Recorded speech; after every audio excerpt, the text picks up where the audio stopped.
ದಶರಥ. ಅವನಿಗೆ 3 ಜನ ಹೆಂಡತಿಯರು. ಹಿರಿಯವಳು ಕೌಸಲ್ಯ, ಸುಮಿತ್ರೆ ಹಿರಿಯವಳು ಕೈಕೇಯಿ ಹೆಸರು. 4 ಜನ ಮಕ್ಕಳು: ಶ್ರೀರಾಮಚಂದ್ರ, ಭರತ, ಲಕ್ಷ್ಮಣ ಮತ್ತೆ ಶತ್ರುಘ್ನ. ಸುಮಿತ್ರೆಯ ಮಕ್ಕಳಾಗಿರ್ತಕ್ಕಂತಹ ಲಕ್ಷ್ಮಣ ಮತ್ತು ಶತ್ರುಘ್ನರು ವಿಶೇಷವಾಗಿ ರಾಮ ಉಣ್ಣಲಿಗೆ ತಾನುಣ್ಣಲಾರೆ, ರಾಮನಿಂದಲೇ ತಾನಿರುವೆ ಅಂತ ಹೋಗತಕ್ಕಂತಹ ಲಕ್ಷ್ಮಣ ರಾಮನ ಹಿಂದೆ ಹೋದರೆ, ರಾಮನ ಹಾಗೆ ಭರತನಿಲ್ಲದಿರೆ ನಾನಿರುವುದಿಲ್ಲ, ಭರತನೇ ನನ್ನ ಸರ್ವಸ್ವ ಅಂತ ಮನೆ ಹಿಂದೆ ಹೋದವ ಶತ್ರುಘ್ನ. ಈ ಅಣ್ಣ ತಮ್ಮಂದಿರ ಬಾಂಧವ್ಯ ಅಂತ ಹೇಳಿದ್ರೆ ಲೋಕಕ್ಕೆ ಆದರ್ಶಪ್ರಾಯವಾಗಿರುವಂಥದ್ದು. ಇದೀಗ ಋಷಿ ವಿಶ್ವಾಮಿತ್ರರು ಶ್ರೀರಾಮಚಂದ್ರ ಲಕ್ಷ್ಮಣರನ್ನ ಕರೆದುಕೊಂಡು ಹೋಗಿ ತಾವು ನಾಟಕಿ, ಸುಬಾಹು ಮೊದಲಾದಂತಹ ರಾಕ್ಷಸರನ್ನೆಲ್ಲ ವಧೆ ಮಾಡಿಕೊಂಡು ವಿಶೇಷವಾಗಿರತಕ್ಕಂತಹ ಅಸ್ತ್ರವಿದ್ಯೆ ಶಸ್ತ್ರವಿದ್ಯೆಯನ್ನೆಲ್ಲ ಹೇಳಿಕೊಟ್ಟು ಸೀತಾ ದೇವಿಯೊಂದಿಗೆ ಕಲ್ಯಾಣವನ್ನೆಲ್ಲ ಮಾಡಿಸಿ ಸೀತೆ ರಾಮನನ್ನ ವರಿಸಿದರೆ ಜನಕನ ತಮ್ಮನಾದಂತಹ ಕುಶಧ್ವಜನ ಮಕ್ಕಳಾಗಿರುವಂತಹ ಮೂರ್ಮಿಳೆ, ಮಾಂಡವಿ, ಸುರಕೀರ್ತಿಯರು ಕ್ರಮವಾಗಿ ಲಕ್ಷ್ಮಣ, ಭರತ, ಶತ್ರುಘ್ನರನ್ನ ಮದುವೆಯಾಗಿ ಇದೀಗ ಅಯೋಧ್ಯೆಗೆ ಬಂದಿರುವಂತಹ ಕಾಲದಲ್ಲಿ ಕೈಕೇಯಿಯ ಅಣ್ಣನಾಗಿರತಕ್ಕಂತಹ ಅಶ್ವಪತಿಯ ಮಗನಾದಂತಹ 1000 ಕುದುರೆಗಳ ಒಡೆಯನಾದಂತಹ ಯುಧಾಜಿತ್ತು ಹೆಚ್ಚಿನ ವಿದ್ಯಾಭ್ಯಾಸದ ನೆಪದಲ್ಲಿ ಭರತನನ್ನು ಮತ್ತೆ ಶತ್ರುಘ್ನನನ್ನ ತನ್ನ ಊರಾದಂತಹ ಕೇಕೆಯ ರಾಜ್ಯಕ್ಕೆ ಕರೆದುಕೊಂಡು ಹೋಗಿರುವಂತಹ ಸಂದರ್ಭ. ಇತ್ತ ಕಡೆಯಲ್ಲಿ ರಾಮ ಲಕ್ಷ್ಮಣರು ಸೇನೆಯೊಡಗೂಡಿಕೊಂಡು ತಾವು ಅಯೋಧ್ಯೆಯಲ್ಲೇ ಇದ್ದಾರೆ. ಗೊತ್ತಿಲ್ಲ ಅದು ದಶರಥ ಮಹಾರಾಜ ಕನ್ನಡಿಯಲ್ಲಿ ಬಂದನಂತೆ. ನಾವೆಲ್ಲರೂ ಕೂಡ ಇಲ್ಲಿಗೆ ಬರುವಾಗ ಒಂದು ಸಲ ಕನ್ನಡಿ ನೋಡಿ ಬಂದಿರ್ತೇವೆ, ಹೌದು ಅಲ್ವೋ? ಎಲ್ಲಿಗಾದ್ರೂ ಹೋಗುವಾಗ ಒಮ್ಮೆ ಕನ್ನಡಿ ನೋಡುವಂಥದ್ದು ಇರುವಂಥದ್ದೇ. ಯಾಕೆಂತ ಹೇಳಿದ್ರೆ ಸತ್ಯವನ್ನು ತಿಳಿಸುವುದು ಕನ್ನಡಿ, ನಾವು ದೇಶದ್ದೇವೆ ಅಂತ ಹೇಳುವಾಗ ಮತ್ತೆಲ್ಲವೂ ಮುಖವಾಡುವ. ಇವತ್ತು ಕನ್ನಡಿಯನ್ನು ವಿಶೇಷವಾಗಿ ಒಂದು ನಿಂತವ ದಶರಥ ತನ್ನನ್ನು ತಾನು ಕನ್ನಡಿಯಲ್ಲಿ ನೋಡ್ತಾ ಇದ್ದಾನಂತೇಳಿ ಕೂದಲೊಂದು ಬಿಳಿಯಾಗಿದೆ. ಹಾಗಾದ್ರೆ ಕನ್ನಡಿ ನಿಜವನ್ನೇ ಬೆಳೆಸಿದ್ರೆ ದಶರಥ ಇನ್ನು ಸಾಕು, ನೀನು ರಾಜ್ಯಭಾರ ಮಾಡಿದ ನಿಮಗೆ ವಯಸ್ಸಾಯಿತು, ರಾಜ್ಯಭಾರವನ್ನ ನೀವು ಇನ್ನೊಬ್ಬರಿಗೆ ವಹಿಸಿಕೊಳ್ಳುವಂತಹ ಕಾಲ ಬಂದಿದೆ ಅಂತ ಹೇಳಿ ಕನ್ನಡಿ ಹೇಳ್ತಾ ಇದೆ. ಕಿವಿ ಕೂದಲು ಬೆಳೆಯಾಗುವುದಂತೆ ನೋಡಿ. ನನಗೆ ಹೇಳುವಾಗ ಆಗ್ತದೆ, ಒಬ್ಬ ಪಕ್ಕದ ಮನೆಯವ ಸ್ವಲ್ಪ ಅವನನ್ನ ಕರ್ಕೊಂಡು ಹೋಗುವಾಗ ಈ ಕಷ್ಟು ಹೋಗುವಂತ ಗೆಳೆಯ ಅಲ್ಲಿ ಹೊರಗೆ ಕೂತಿದ್ದಂತೆ. ಪಕ್ಕ ನೋಡ್ತಾನೆ, ನೋಡುವಾಗ ಯಾವ ಹೆಣ್ಣನೊಬ್ಬ ತನ್ನ ಗೆಳೆಯನನ್ನ ಪಾಶ ಹಾಕೊಂಡು ಕರ್ಕೊಂಡು ಹೋಗುದು ಅವನಿಗೆ ಕಂಡಿತು. ಅಯ್ಯ,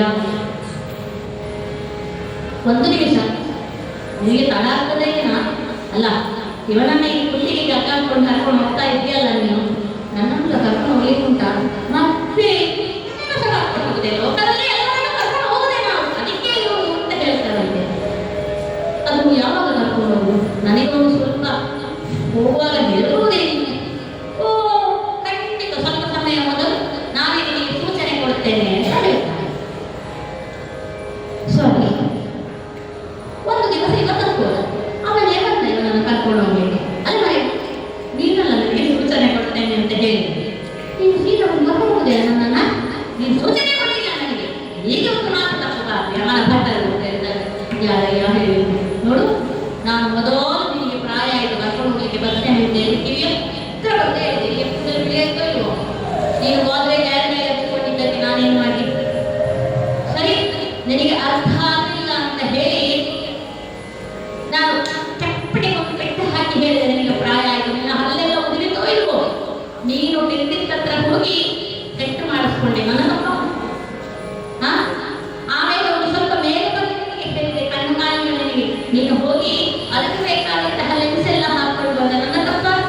ಹೇಳು, ನಿನಗೆ ಯಾವುದೆಲ್ಲ ರೀತಿಯಲ್ಲಿ ನಾನು ಹೇಳ್ತೇನೆ, ನಿನಗೆ ಪ್ರಾಯ ಆಯಿತು, ನಿನಗೆ ಪ್ರಾಯ ಆಯಿತು, ನಿನಗೆ ಸಾಯಿಗಾಯಿತು, ನಿನಗೆ ಸಾಯಿಗಾಯಿತು ಅಂತ ನಿನಗೆ ಹೇಳಿದ್ಯಲ್ವಾ? ಈಗ ಹೆಚ್ಚು ಮಾತಾಡ್ಬೇಡ, ನಡಿ ಅಂತ ಹೇಳ್ತಾರಂತೆ. ಸುಮ್ಮನೆ ಹೇಳಿದ್ದು ನಾನು, ಹೀಗೆ ನಮಗೆ ಪ್ರಾಯ ಆಯಿತು ಅಂತ ತಿಳಿಸಲಿಕ್ಕೆ ನಮ್ಮ ದೇಹದಲ್ಲಿ ವ್ಯತ್ಯಾಸ ಗೊತ್ತಾಗ್ತದೆ. ಈ ವ್ಯತ್ಯಾಸ ದಶರಥನಿಗೆ ಗೊತ್ತಾಗಿ ಆಲೋಚನೆ ಮಾಡ್ತಾ ಇದ್ದಾರಂತೆ. ಹೌದೌದು, ನನ್ನ ಕೂದಲು ಬಿಳಿ ಆಯಿತು ಅಂತ ಹೇಳಿದೆ, ಹಾಗಾದ್ರೆ ನಾನೀಗ ಏನಾಯಿತು, ನನಗೆ ಪ್ರಾಯ ಆಗಿದೆ, ಆದ್ದರಿಂದ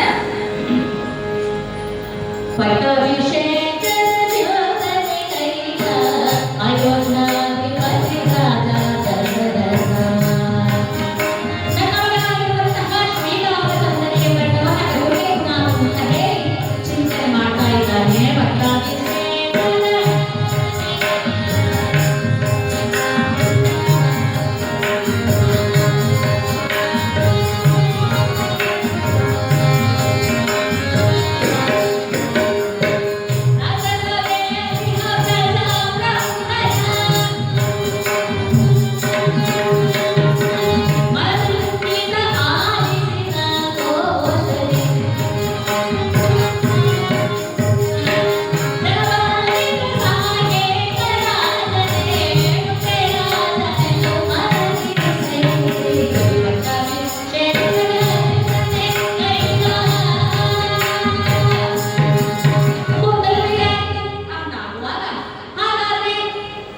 ಬಹಳ ವರ್ಷಗಳ ಕಾಲ ನಾನು ಆಳ್ವಿಕೆಯನ್ನು ಮಾಡಿದ್ದೇನೆ. ಇನ್ನು ನಾನು ಮಾಡುವುದು ತರದಲ್ಲ. ನನಗೆ 4 ಜನ ಮಕ್ಕಳಿದ್ದಾರೆ ನೋಡಿ. ನಮ್ಮ ಈ ಒಂದು ರಘುವಂಶದಲ್ಲಿ ಯಾರಿಗೆ ಪಟ್ಟ ಕಟ್ಟಬೇಕು, ಯಾರಿಗೆ ಕಟ್ಟಬೇಕು ಅಂತ ಹೇಳುವಂತಹ ಆಲೋಚನೆ ಈ ಹಿಂದಿನವರಿಗೆ ಇರಲಿಲ್ಲ. ಯಾಕೆಂತ ಹೇಳಿದ್ರೆ ವಂಶದಲ್ಲಿ ನಡೆದುಕೊಂಡು ಬಂದಂತಹ ರೀತಿ ಅಂತ ಹೇಳಿದ್ರೆ ಹಿರಿಯ ಮಗನೇ ರಾಜನಾಗುವಂಥದ್ದು ಪದ್ಧತಿ. ಆದರೆ ನನ್ನ ವಿಚಾರದಲ್ಲಿ ಹಾಗಲ್ಲ. ಯಾಕೆ ಅಂತ ಹೇಳಿದ್ರೆ ಅದಕ್ಕೂ ಒಂದು ಕಾರಣ ಇದೆ.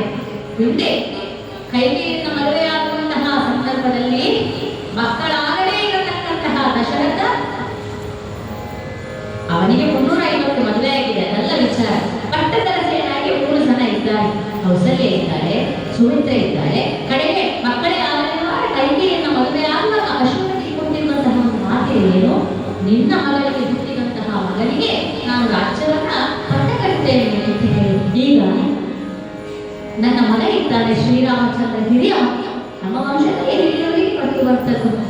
ಅಂದಿನ ಹುಡುಗು ಸ್ವಭಾವದಲ್ಲಿ ನಾನು ಕೊಟ್ಟಂತಹ ಮಾತು ಇಂದು ನನಗೆ ಚುಚ್ಚುತ್ತಾ ಇದೆ. ಹೇಗೂ ಬರದೆ ಈ ಯುಗದ ಆದ್ದರಿಂದ ಯಾವನ್ನೂ ಕೂಡ ಹೊರಗೆ ಬಿಟ್ಟುಕೊಡ್ತಾ ಇಲ್ಲ ಅಂತ ನೇರವಾಗಿ ಪ್ರಜಾಪ್ರಮುಖರ ಮನವಿನ್ನವನ್ನ ಕೇಳ್ತಾ ಇದ್ದಾನೆ. ಹೇಗೆ ಪಟ್ಟಾಭಿಷೇಕ ಮಾಡುವುದು, ಯಾರಿಗೆ ಮಾಡುವುದು, ನಾವು ಮಕ್ಕಳಲ್ಲಿ ಅಂತ ಹೇಳಿದ್ರೆ ಆಹಾ ಅತ್ಯಂತ ವಿದೇಶೀಯರು ಸದ್ಗುಣವಂತರು ಆದಂತಹ ಧೈರ್ಯ ಪರಾಕ್ರಮಿಯಾದಂತಹ ಪ್ರತಿಯೊಂದು ಹಿರಿಯರಿಗೂ ಕೂಡ ಗೌರವವನ್ನು ಕೊಡತಕ್ಕಂತಹ ಅಪ್ರತಿಮ ಸ್ನೇಹಿತನಾಗಿ ವಾತ್ಸಲ್ಯಮಯಿಯಾದಂತಹ ಪುತ್ರನಾಗಿ ಎಲ್ಲರ ಮನಸ್ಸಿನಲ್ಲಿ ರಾರಾಜಿಸುತ್ತಿರುವಂತಹ ಶ್ರೀರಾಮಚಂದ್ರ. ಯಾರು ಅಂತ ಕೇಳ್ತಾ ಇದೆಯಲ್ಲ ರಾಜ, ನಿನ್ನ ಮಗ ಶ್ರೀರಾಮಚಂದ್ರ ಇಲ್ಲವೇ, ಅವನಿಗೆ ಕಟ್ಟುವಾಗ ಕಟ್ಟು ಅಂತ ಹೇಳಿದ ಎಲ್ಲ ಪ್ರಜಾ ಪ್ರಮುಖರ ಇಂಗಿತವೂ ಕೂಡ ನನ್ನ ಮನವಿಂಗಿತತೆ ಆಗಿದೆ ಅಂತ ಹೇಳಿ ಶ್ರೀರಾಮಚಂದ್ರನಿಗೆ ಪಟ್ಟಾಭಿಷೇಕ ಮಾಡುತ್ತೇನೆ ಅಂತ ಹೇಳಿ ಚಿಂತನೆ ಮಾಡಿ ಯಾರಲ್ಲಿ ಎಲ್ಲರಿಗೆ ಈ ವಿಚಾರವನ್ನ ತಿಳಿಸಿದ್ರಿ. ನಾಳೆ ಬೆಳಿಗ್ಗೆ ಪಟ್ಟಾಭಿಷೇಕ ಅಂತ ಹೇಳ್ತಾರೆ ಸಂಜೆ ನೋಡಿ. ಯಾವ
ಏನಾಗಿದೆ ನಮಗೆ ಈ ರೀತಿ ಕಿರ್ಚಾಡ್ತಾ ಇದೀಯಾ ಅಂತ ಹೇಳಿದ್ರೆ, ಅಯ್ಯೋ ಅಯ್ಯೋ ಅಯ್ಯೋ ಅಯ್ಯೋ ನಾನು ಬಾಯಿ ಬಿಟ್ಕೊಂಡು ಬರ್ತಾ ಇದ್ದೇನೆ, ಯಾಕೆ ಅಂತ ಹೇಳ್ತಾ ಇದೆಯಲ್ಲ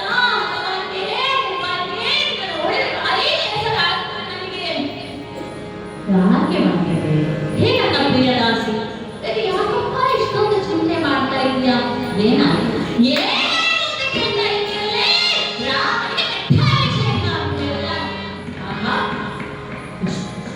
ಒಳ್ಳೆಯ ವಿಚಾರವನ್ನ ಹೇಳಿದರು. ನನ್ನ ಪ್ರಿಯ ರಾಮನಿಗೆ ಪಟ್ಟಾಭಿಷೇಕವೇ ಯಾಕೆ ಹೇಳಿದ್ರೆ ಕೈಗೆಯಲ್ಲಿರುವಂತಹ ಒಂದು ಒಳ್ಳೆ ಗುಣವನ್ನು ನಾವಿಲ್ಲಿ ನೋಡ್ಬೇಕು. ಏನು ಅಂತ ಹೇಳಿದ್ರೆ, ತಾನು ಸೌಂದರ್ಯವತಿ ಎಂಬಂತಹ ಅಹಂಕಾರ ರಾಜನಾದವ ದಶರಥ ನನ್ನ ಹಿಂದೆ ಇರಬೇಕು, ನಾನು ಹೇಳಿದಂತೆ ಕೇಳಬೇಕು, ಉಳಿದಂತಹ ಹೆಂಡತಿಯರ ಕೂಡೆ ಹೋಗಬಾರದು ಎಂಬತಕ್ಕಂತಹ ಸವತಿ ಮತ್ಸರ ಇದ್ರೂ ಕೂಡ ಎಲ್ಲಿವರೆಗೆ ಸವತಿ ಮತ್ಸರ ಹೇಳಿದ್ರು ರಾಮಾಯಣ ಹೇಳ್ತದೆ, ಅವಳಲ್ಲಿ 2 ಗಿಳಿಗಳಿರ್ತದೆ. ಆ 2 ಗಿಳಿಗಳಲ್ಲಿ ಆ ಗಿಳಿಗಳೇನಾದರೂ ಹಾರಿಕೊಂಡು ಕೌಸಲ್ಯ ಗಮನ ಹತ್ರ ಬಂದ್ರೆ ಅದು ಬೆಳೆದಿರ್ತಂತೆ. ಇವಳಲ್ಲೇ ಅಂದ್ರೆ ನಮ್ಮ ರಾಣಿ ಹೇಳ್ತಾ ಇದ್ದದ್ದು, ಅವಳ ಕಾಲನ್ನ ಚುಚ್ಚಿ ಚುಚ್ಚಿ ಚುಚ್ಚಿ ಚುಚ್ಚಿ ಗಾಯ ಮಾಡಿ ಅಂತ ಹೇಳಿಕೊಟ್ಟಿದ್ದಂತೆ ಗಿಳಿಗಳಿಗೆ. ಅಲ್ಲಿವರೆಗೆ ಕೌಸಲ್ಯನ್ನ ದ್ವೇಷ ಮಾಡ್ತಾ ಇದ್ದಂತಹ ಕೈಕೆ ತಲೆ ನೆಟ್ಟಗಿದ್ದಾಗ ಮಾತನಾಡ್ತಾ ಒಂದು ರೀತಿ, ಅದೇ ತಲೆ ಕೆಟ್ಟರೆ ಅವಳಷ್ಟು ಕೆಟ್ಟ ಹಠವಾದಿಗೆ ಏನಿಲ್ಲ ಅಂತ ಹೇಳ್ತದೆ ರಾಮಾಯಣ. ಆದರೆ ಇಷ್ಟೆಲ್ಲ ಇದ್ರೂ ಕೂಡ ರಾಮನಲ್ಲಿ ಒಂದೇ ಒಂದು ದಿನವೂ ಕೂಡ ತನ್ನ ಬೇಸರವನ್ನಾಗಲಿ ತೋರಿಸಿದವಳಲ್ಲ. ಯಾಕೆ ಹೇಳಿದ್ರೆ ರಾಮನಿಗೂ ಭರತನಿಗೂ ಭೇದವೇ ಮಾಡಲಿಲ್ಲ ಅವರೇ. ಅಂತಹ ಕೈಕೆಗೆ ಸಂತೋಷ ಆಗ್ತಾ ಇದೆ. ಹೇಮಂತರೆ ಎಂತಹ ಒಳ್ಳೆಯ ಮಾತುಗಳನ್ನು ಹೇಳಿದರು. ರಾಮನಿಗೆ ಪಟ್ಟಾಭಿಷೇಕವೇ ತೆಗೆದುಕೋ, ನೀವು ಒಳ್ಳೆ ಹುದ್ದೆ ಹೇಳಿದ್ದೀರಿ ಅಂತ ಹೇಳಿ ಹುದ್ದೆಗೆಯಲ್ಲಿರುವಂತಹ ಮುತ್ತಿನ ಹಾರವನ್ನು ಮಂಥರಿಗೆ ಕೊಟ್ಟಾಗ ಅದನ್ನ ಸುಟ್ಟಿ ಹೇಳ್ತಾ ಇದ್ದಾರಂತೆ. ಅಲ್ವೇ ಅಲ್ವೇ ಅರ್ಥವಾಗುತ್ತಿಲ್ಲವೇ? ಬೇಸರ ಪಡುವಂತಹ ವಿಚಾರಕ್ಕೆ ಮುತ್ತಿನ ಹಾರವನ್ನು ತೆಗೆದು ಸಂತೋಷವಾಗಿ ಕೊಡ್ತಾ ಇದೆಯಲ್ಲ, ನಾಷ್ಟೇ ಆಗಬೇಕಂತ ಜನ್ಮಕ್ಕೆ ಅಲ್ಲ. ನಾನು ಇಷ್ಟು ದಿವಸದಿಂದ ಇದ್ರೂ ಕೂಡ ನನ್ನ ಭಾವನೆ ಅರ್ಥ ಆಗುತ್ತದೆ. ಏನ್ ಹೇಳ್ತಾ ಇದ್ದೀರಿ ಅಂದ್ರೆ, ದುಃಖ ಪಡಬೇಕಾದ ವಿಚಾರ. ಯಾಕೆ ಶ್ರೀರಾಮಚಂದ್ರನಿಗೆ ಪಟ್ಟಾಭಿಷೇಕ ಆದ್ರೆ ನಾನೇ ಅವನಿಗೆ ದುಃಖ ಪಡಬೇಕು? ಒಂದು ವಿಚಾರವನ್ನ ಕೇಳಿ. ಅಲ್ಲ, ದಶರಥ ಯಾವಾಗಲೂ ನೋಡಿದ್ರು ಕೂಡ ನಿನ್ನ ಅಂತಃಪುರದಲ್ಲಿ ನನ್ನ ಪ್ರಿಯ ಮಾಡಲಿ, ನನ್ನ ಪ್ರಿಯ ಮಾಡಲಿ, ನನ್ನ ಪ್ರಿಯ ಮಾಡಲಿ ಅಂತ ಹೇಳ್ಕೊಂಡು ಇರುವಂತವ ಕಡೆಗೆ ಮಾಡಿದ್ದೇನೆ ನೋಡಿದೆಯಾ? ನಿನಗೆ ಚಿಕ್ಕನೆ ಕೊಟ್ಟು ಬಿಟ್ಟನಲ್ಲೇ. ಅವನ ಹಿರಿಯ ಹೆಂಡತಿಯ ಮಗನಾಗಿರುವಂತಹ ರಾಮನಿಗೆ ಪಟ್ಟ ಕಟ್ಟಾನಂತೆ. ರಾಮನಿಗೆ ಪಟ್ಟ ಕಟ್ಟಿದ್ರೆ ಏನಾಯ್ತು? ಅಯ್ಯೋ, ರಾಮ ಏನಾದರೂ ಪಟ್ಟಾಭಿಷಿಕ್ತನಾದರೆ ಮೊದಲಿಗೆ ಈ ಅರಮನೆಯಿಂದ ಹೊರಗೆ ಹೋಗುವಂಥದ್ದು ನೀನು ಮೊದಲಿನ ಮಗ. ಯಾಕೆ ಈಗ ರಾಮನ ಪಟ್ಟಾಭಿಷೇಕ ಆಯಿತು ಅಂತಾದ್ರೆ ಕೌಸಲ್ಯಗೆ ಏನು ಸ್ಥಾನ ಸಿಗ್ತದೆ? ರಾಜಮಾತೆ. ಆಮೇಲೆ ಅವಳ ಸ್ಥಾನ ಬದಲಾಯಿತೋ ಇರುವ ಅರಮನೆಯಲ್ಲಿ ಯಾವತ್ತೂ ಕೂಡ ರಾಮ ರಾಮ ರಾಮ ರಾಮ ಅಂತ ಹಿಂದೆಯಿಂದ ಹೋಗುತ್ತಾನಲ್ಲ ಲಕ್ಷ್ಮಣ. ರಾಮ ಎಂತಾದರೂ ಪಟ್ಟಾಭಿಷಿಕ್ತನಾದರೆ, ಅವರು ರಾಜನಾದರೆ ಲಕ್ಷ್ಮಣನನ್ನು ಬಿಟ್ಟನಿಗೆ ಲಕ್ಷ್ಮಣನನ್ನು ಬಿಡುವ ಪಂಚಾಯತಿಗೆ ಇಲ್ಲ, ಜೊತೆಗೆ ಇರಬೇಕಾಗ್ತದೆ. ಲಕ್ಷ್ಮಣ ಜೊತೆಗೆ ಇದ್ದಾನೆ ಅಂತ ಹೇಳಿದರೆ ಶತ್ರುಘ್ನನಿಗೂ ಸುಮಿತ್ರೆಗೂ ಅರಮನೆಯಿಂದ ಹೊರಗೆ ಹಾಕೋರು ಯಾರೂ ಇಲ್ಲ. ಇನ್ನು ಉಳಿದಲ್ಲಿ ಯಾರು? ನೀನು ಮತ್ತೆ ನಿನ್ನ ಮಗ. ಹೋಗಿ ಬನ್ನಿ. ನೋಡಿದೆಯಾ ದಶರಥ ಏನೆಲ್ಲ ಮಾಡಿದ್ದಾನೆ ಅಂತ ನೋಡಿದೆಯಾ? ಒಂದೊಂದೇ ವಿಚಾರವನ್ನ ಹೇಳಿದಾಗ ಒಂದು ಸುಳ್ಳನ್ನ 10 ಬಾರಿ ಹೇಳಿದ್ರೆ ಸಾಕು, ಸತ್ಯ ಅಂತ ಅನ್ನಿಸ್ಲಿಕ್ಕೆ ಶುರುವಾಗ್ತದೆ ನಮಗೆ. ಹಾಗೆ ಒಂದು ವಿಚಾರವನ್ನ ಚುಚ್ತಾ ಇದ್ದಾಳೆ, ಬೆಂಕಿ ಕೊಟ್ಟು ಬಿಟ್ಟಿದ್ದಾಳಂತೆ ಸಿಡಿಮದ್ದಿಗೆ. ಇದೀಗ ಕೈಕೆ ಎನ್ನುವಂತಹ ಸಿಡಿಮದ್ದಿಗೆ ಕೊಟ್ಟಂತಹ ಬೆಂಕಿ ಇದೀಗ ಉಳಿದು ದಶರಥನನ್ನ ಬಲಿ ತೆಗೆದುಕೊಳ್ಳುತ್ತಾ ಇದೆ. ಮನಸ್ಸಿನ ಹೋದರು ಪ್ರಿಯದಾಸಿ, ಎಂತಹ ಚಿಂತನೆ ಮಾಡಿದ್ದೇನೆ, ಎಂತಹ ತಪ್ಪಾಗಿ ಹೋಗಿ ನನ್ನ ಆಲೋಚನೆಯಲ್ಲಿ. ಏನು ಹೇಳಿದ್ದು ಸರಿ? ರಾಮನೇನಾದರೂ ರಾಜನಾದ್ರೆ ನನ್ನ ಮಗ ಭರತ ಮತ್ತೆ ನಾನು ಈ ಅರಮನೆಯಲ್ಲಿ ಅಯೋಧ್ಯೆಯಲ್ಲಿ ನನಗೆ ಜಾಗವೇ ಇಲ್ಲವಾಗಿ ಹೋಗಿದ್ದಾರೆ. ಏನು ಮಾಡಲಿ ನಾನು? ಅಯ್ಯೋ, ನಾನೇನು ಮಾಡಲಿ? ಕಾಲ ನಿಂತು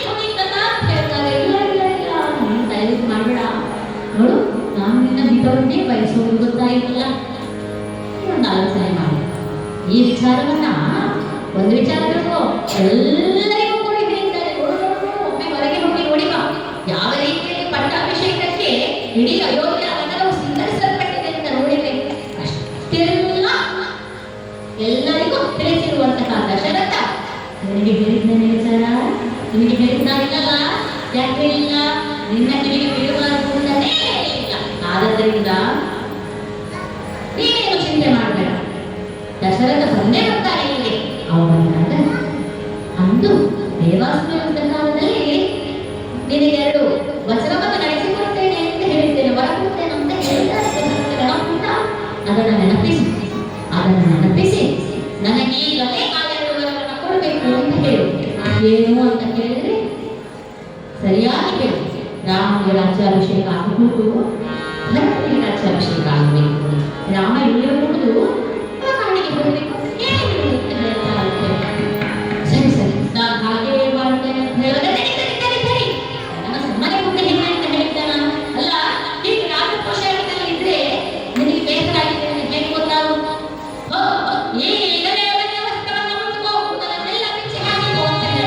ನೋಡಿ, ಮನಸ್ಸು ಮಲಿನ ಆದರೆ ದೇಹವು ಕೂಡ ಅದೇ ರೀತಿ ಕಾಣಿಸ್ತದೆ. ಮಲಿನ ವಸ್ತ್ರಧಾರಿಯಾಗಿದ್ದಾರೆ, ಕೂದಲನ್ನೆಲ್ಲ ಬಿಚ್ಚಾಕಿಕೊಂಡು ಆ ಕಾಲದಲ್ಲಿ, ನಮಗೆ ಈ ಕಾಲದಲ್ಲಿ ಕೋಪ ಬಂದ್ರೆ ಎಲ್ಲ ಏನು ಸಹ ಇಲ್ಲ. ಆ ಕಾಲದಲ್ಲಿ ಕೋಪಗ್ರಹ ಅಂತ ಇರ್ತದೆ. ಆ ತರ ಒಂದು ಕೋಪಗ್ರಹದ ಒಳಗೆ ಹೋಗಿ ಕೂತ್ಕೊಂಡ್ರೆ ಹೆಣ್ಣನಿಗೆ ಕೋಪ ಬಂದಿದೆ ಅಂತ ಹೇಳಿ ಗಂಡನಿಗೆ ಗೊತ್ತಾಗ್ತಿರ್ತದೆ. ಬಹುಶಃ ನಮಗೆ ಕೋಪಗ್ರಹಗಳು 1-2 ಸಾಕಾಗ್ತದೆ. ಯಾಕಂದ್ರೆ ಬೇಕಿದ್ದ ಸಂಜೆ ಒಳಗೆ 3-4 ಕೋಪ ಬರ್ತದೆ.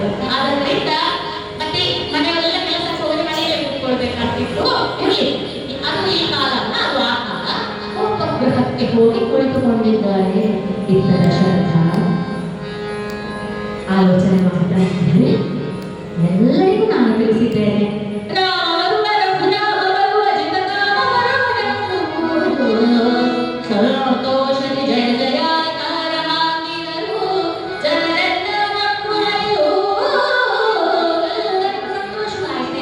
ಹೇಳಿದರೆ ನಾನು ಯಾರಿಗೂ ಕೂಡ ಐಟಿಗೆ ವಿಷಯವನ್ನು ತಿಳಿಸಬೇಡಿ. ಆಯ್ತಾ? ಯಾಕೆ? ನನ್ನ ಪ್ರಿಯ ಮಗಳು, ನನಗೆ ಅವಳಂದ್ರೆ ಇಷ್ಟ. ಅವಳಿಗೆ ನಾನೇ ವಿಚಾರವನ್ನು ತಿಳಿಸಬೇಕು ಅಂತ ಆಲೋಚನೆ ಮಾಡಿದ್ದೇನೆ. ನಾನೇ ಹೋಗುತ್ತೇನೆ. ಈ ವಿಚಾರವನ್ನು ತಿಳಿದಾಗ ರಾಮ ಅಂದ್ರೆ ಇಷ್ಟ ಗೊತ್ತಾ? ನನ್ನ ಕೈಕಿಗೆ ಏನು ಇಷ್ಟ ರಾಮ ಅಂದ್ರೆ ಖಂಡಿತ ಅವಳು ಕೂಡ ಅವಳಿಗೆ ಉತ್ಪಡಿಸ್ತಾಳೆ ಅಂತ ಹೇಳಿದ್ವಿ. ರಾಮನ ವಿಚಾರವನ್ನು ತೆಗೆದುಕೊಂಡು ಪಟ್ಟಾಭಿಷೇಕದ ವಿಚಾರವನ್ನು ಹೇಳೋಣ ಅಂತ ಹೇಳಿ ಕೈಕೇಯಿಯ ಅಂತಃಪುರಕ್ಕೆ ಬಂದಿದ್ದಾನೆ. ಯಾವಾಗಲೂ ಕೂಡ ಅಲ್ಲೇ ಒಂದು ಸಿಂಹಾಸನ ಇದೆ, ಅದರಲ್ಲಿ ಕುಳಿತುಕೊಂಡು ಗಂಡನ ಮದುವೆಗೆ ಕಾಯುತ್ತಿರುವಂತಹ ಇನ್ನು ಆಕೆಯ ಸತ್ತಿಲ್ಲ, ಎಲ್ಲಿ ಹೋಗಿದ್ದಾರೆ ಏಕೆ ಅಂತ ಹೇಳಿ ಹುಡುಕಿ ಬಂದ್ರೆ ಕಾಣಿಸ್ತಾ ಇಲ್ಲ, ಎಲ್ಲ ಹೋಗಿರೋದು ಅಂತ ಹೇಳಿ ಕೋಪ ಬರುತ್ತೆ. ಆದ್ರೆ ಯಾಕೆ ಕೋಪ ಮಾಡ್ತಾ ಇದೀಯಾ?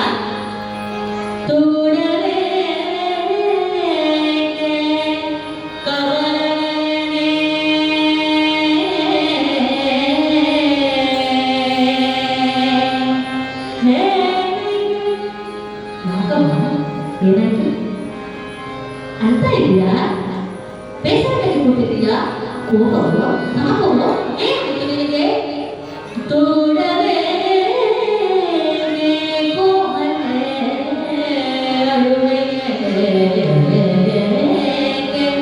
ಸುಮ್ಮನೆ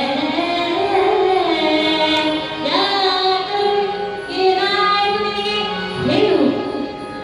ಯಾರಾದರೂ ನಿನಗೆ ಅಪ್ರಿಯವಾಗುವಂತದ್ದೇನಾದರೂ ಮಾಡಿದ್ರೆ ಹೇಳು. ನಿನಗೆ ಯಾರು ಬೇಸರವನ್ನ ಮಾಡಿದ್ರು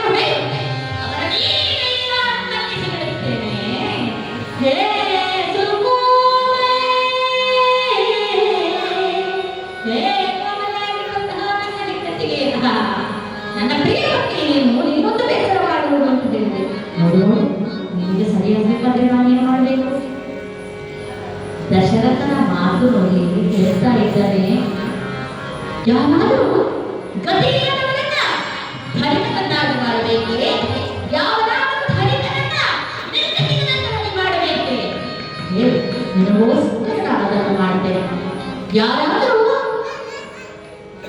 ಸೆರೆಮನೆಯಲ್ಲಿ ಇರುವಂತವರನ್ನ ಹೊರಗೆ ಬಿಡಬೇಕೇ? ಹೊರಗೆ ಬರುತ್ತವ ಯಾರೇ ಅವನನ್ನೊಳಗೆ ಕಳುಹಿಸಬೇಕೇ? ಏನು ಮಾಡಬೇಕು?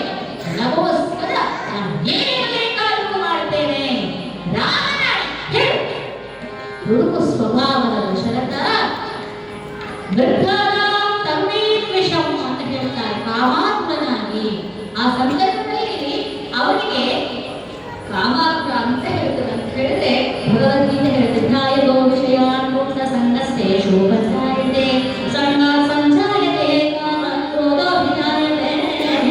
ಇದು ಪೂರ್ತಿ ಕಥೆಯಲ್ಲಿ ಬರುವಂಥದ್ದು. ಹೇಳ್ತಾರೆ, ಯಾವ ಅಪ್ರಿಯವಾದಂಥ ಕೆಲಸವನ್ನ ನನಗೆ ಪ್ರಿಯ ಮಾಡಬೇಕು ಹೇಳು, ನಾನು ಮಾಡ್ತೇನೆ. ಏನ್ ಮಾಡ್ಬೇಕು ಹೇಳು, ಮಾಡ್ತೇನೆ. ಅಳಬೇಡ, ದಯವಿಟ್ಟು ಅಳಬೇಡ ಅಂತ ಹೇಳಿದಾಗ ರಾಜ ಏನಂದೆ ನೀನು? ರಾಮನಾಣೆ ನಡೆಸಿಕೊಡ್ತೇನೆ ಅಂತ ಹೇಳಿ ಹೇಳ್ತಾ ಇದೀಯಾ? ರಾಮನಾಣೆ ಹೇಳಿದೆ, ನಡೆಸಿಕೊಡ್ತೀಯಾ? ಹೇಳಿ ಸುಗುಮಲೆ, ಏನ್ ಮಾಡ್ಬೇಕು ಹೇಳು, ನಿನಗೋಸ್ಕರ ಏನು ಬೇಕಾದ್ರೂ ಮಾಡ್ತೇನೆ ನಾನು, ಹೇಳು ಹೇಳು ರಾಮನಾಣೆ. ಹಾಗಾದ್ರೆ ನಡೆಸಿಕೊಡ್ತೀನಲ್ಲ? ಖಂಡಿತ. ನಾನು ಹೇಳಿದ ಮೇಲೆ ಇಲ್ಲ ಅಂತ ಹೇಳಬಾರ್ದು ನೀವು. ಇಲ್ಲ ಇಲ್ಲ, ನಾನು ಹೇಳೋದಿಲ್ಲ. ಹೇಳಿ ಏನು ಬೇಕು, ಏನು ಬೇಕು ಹೇಳು ಅಂತ ಹೇಳಿದಾಗ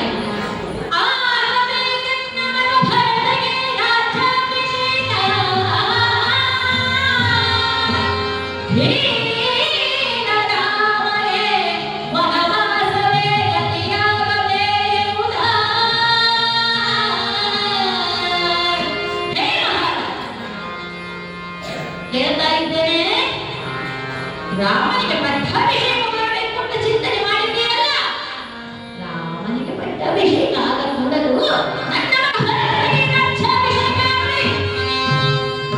ಆ ರಾಮನಿಗೆ ನಿರ್ಧರಿಸಿದಂತಹ ಸಮಯದಲ್ಲಿ ನನ್ನ ಮಗಳಿಗೆ ರಾಜ್ಯಾಭಿಷೇಕವನ್ನು ಮಾಡುವಷ್ಟೇ ನಿನ್ನ ಪ್ರಿಯ ರಾಮ 14 ವರ್ಷ ನಾಳೆಗೆ ಹೋಗಬೇಕು ಅಂತ ಹೇಳಿದಾಗ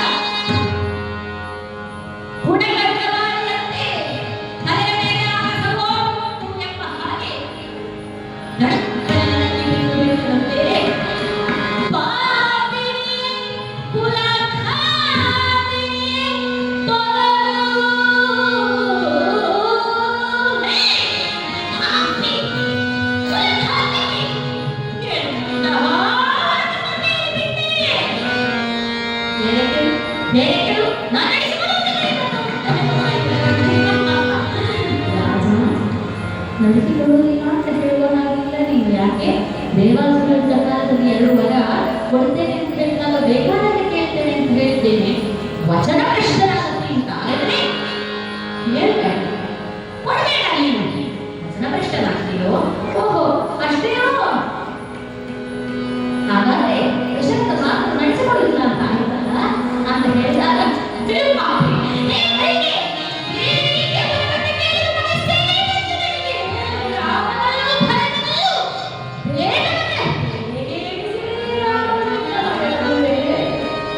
ದೇವರನ್ನು ಬೇಡುವುದಕ್ಕೆ ರಾಮನನ್ನ ಕಾಡಿಗೆ ಕಳಿಸುವಂತಹ ಕೆಲಸವನ್ನು ಮಾಡಿದ್ದೇನೆ.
ನಾವು ಮಾಡಿದಂತಹ ಕರ್ಮಕ್ಕೆ ಫಲ ಬರುವಾಗ ಈ ರೀತಿ ಆಗುತ್ತದೆ.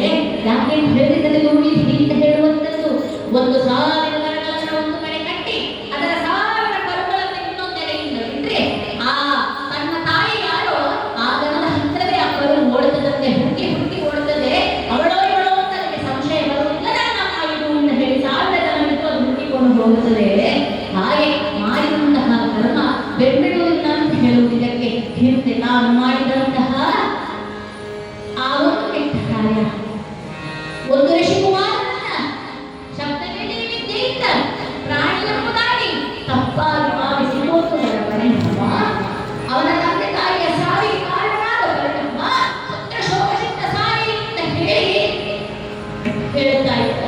ಇದೇ